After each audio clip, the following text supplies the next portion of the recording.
it has been very expensive to register copyright. For starters, I would agree, copyright does not require formalities in terms of when does my copyright start, when do I gain copyright. The minute you put your song into a fixed form, the minute you put it onto a CD, the minute you write out your lyrics and put them on a piece of paper, anything that you place into a fixed form that someone can hold, that's when your copyright starts, not when you've registered it.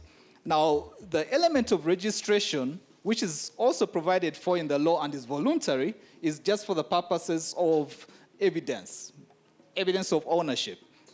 And where I'd agree with Tshaka Mayanja is that in the past, as of recently as 2 months ago, the cost has been about 450,000 shillings for just the official fees, which is gazetting, to put in the gazette that this is a person who has applied for copyright.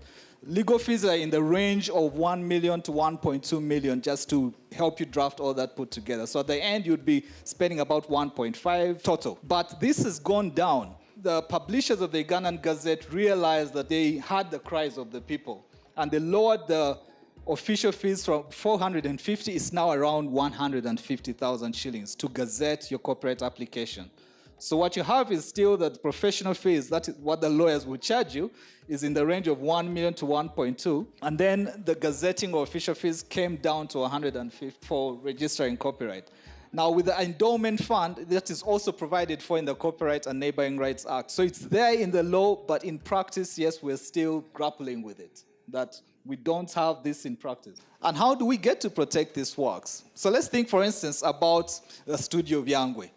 You go to your workshop, you do these unique designs of the Byangwe, and people get to see them and they want to buy them.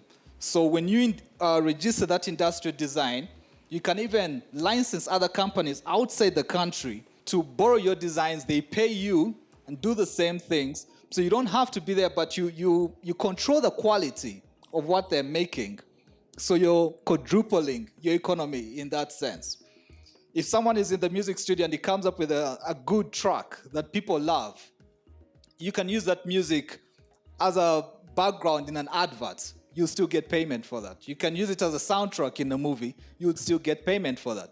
The title to that song can be placed on merchandise, and people will look at this merchandise and they say, oh, I love that song. Now I see it on someone's cape or T-shirt. I'll buy the T-shirt because of this. So this is quadrupling your intellectual property and expanding your economy beyond just having been to the studio, having been in the workshop and done all these designs.